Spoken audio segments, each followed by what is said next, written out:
Imam Syafi'i radhiyallahu anhu, pernah saya ceritakan pada pertemuan yang lalu, di saat mau dikirim ke Madinah, ibunya ada di Mekah. Setelah belajar di Mekah itu rupanya gurunya kehabisan bekal. Syafi'i, sudah habis ilmuku, pergi kau ke Madinah. Ini ada orang ngajar Imam Syafi'i itu kehabisan. Syafi'i, ilmuku sudah habis, pergilah kau ke Madinah. Pamitan kepada ibunya. Setelah pamitan kepada ibunya, setelah ke Madinah nanti dikirim ke Irak. Apa kata ibunya? Nah, berangkatlah kau menuntut ilmu jihad di jalan Allah. Kita ketemu nanti di akhirat saja. Bagaimana kalau ibu kita ngomong gitu? Dan saya masih ingat Umi juga pernah waktu itu saya dengar cerita sebelum dari buku, dari ceritanya Umi. Berangkatlah kau Syafi'i, nanti kita ketemu di akhirat. Imam Syafi'i ke Madinah lalu berangkat ke Irak.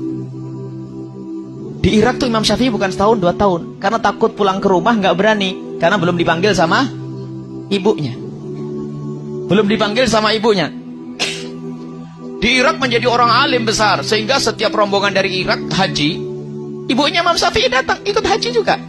Suatu ketika ada halaqah besar di Masjidil Haram, ada seorang alim besar dari Irak sebentar-sebentar berkata, qala Muhammad bin Idris Asy-Syafi'i, qala Muhammad bin Idris, berkata Muhammad bin Idris Asy-Syafi'i. Ibunya Imam Syafi'i itu bingung, siapa Muhammad bin Idris itu? Akhirnya ditanya, ya Syekh, siapa Muhammad bin Idris Asy-Syafi'i? Sang Syekh dengan penuh kebanggaan, dia adalah guruku, seorang alim yang ada di Irak, asalnya dari Mekah ini. Ibunya kaget, ketahuilah ya Syekh, Muhammad bin Idris Asy-Syafi'i adalah anakku. Hah? Ibunya masih ada? Iya, Muhammad bin Idris Asy-Syafi'i adalah anakku. Akhirnya dihormati ibunya Imam Syafi'i. Terus apa yang kau pesanmu untuk Syafi'i? Pesanku untuk Syafi'i, kalau memang Syafi'i pengen pulang, Syafi'i boleh pulang. Baru disampaikan kepada Imam Syafi'i bahwasanya Syafi'i boleh pulang. Dulu janjinya ketemu di akhirat. Artinya sudah tidak harapan ketemu di dunia kayak gitu. Karena tidak ada telepon, ada SMS, nggak ada. Akhirnya disampaikan kepada Imam Syafi'i, langsung bergegas Imam Syafi'i pulang. Karena Imam Syafi'i itu kiai gede, ulama kelas nasional, internasional waktu itu, sehingga syairnya Imam Syafi'i itu kalau dibawa ke Mekah langsung tersebar ke penjuru dunia. Akhirnya Imam Syafi'i waktu mau berangkat pulang, orang-orang yang sudah mencintai Imam Syafi'i memberikan kekayaannya. Ada yang ngasih 3 onta, 1 onta. Ini bayangkan sairak. Jadi Imam Syafi'i punya ratusan onta pulang, dengan isinya sekaligus di punggungnya onta. Imam Syafi'i bingung, dikawal oleh beberapa santrinya ngikuti Imam Syafi'i. Jadi Imam Syafi'i pulang dengan kekayaan. Lihat, carinya ris, carinya duit, carinya ilmu, tapi pulang dikasih kekayaan.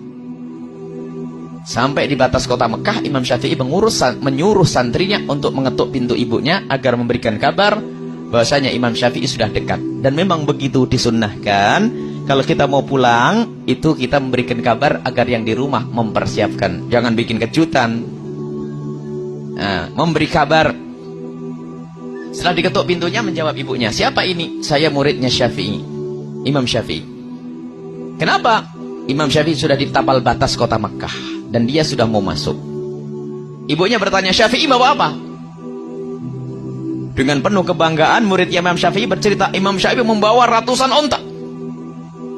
Ditutup pintu, aku menyuruh Syafi'i ke Irak bukan cari dunia. Katakan kepada Syafi'i, Syafi'i tidak boleh pulang ke rumah. Sekarang suruh cari duit.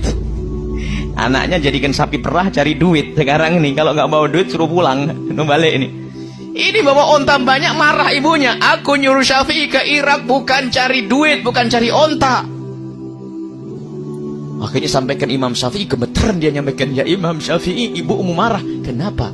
Ibumu bertanya Syafi'i bawa apa? Terus, ya aku bercerita kamu bawa onta yang banyak. Salah kamu, jangan ngomong itu. Baik, sekarang aku panggil warga Mekah. Semua ontanya, hartanya dibagikan kepada semua penghuni Mekah.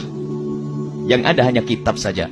Sampaikan kepada ibuku. Dikentuk, siapa ini? Aku murid Syafi'i. Kenapa? Ontanya Syafi'i sudah dibagikan semuanya, yang tertinggal hanya kitabnya saja dan ilmunya. Ya sudah, kalau begitu Syafi'i aku tunggu. Allah. Ada 2 hikmah. Yang pertama, ibu yang baik itu tidak menjadikan anaknya sapi perah untuk cari duit. Dulu, ibu yang benar. Yang kedua, kalau ibu ngelepas anaknya sukarela, ditemukan lagi oleh Allah di dunia.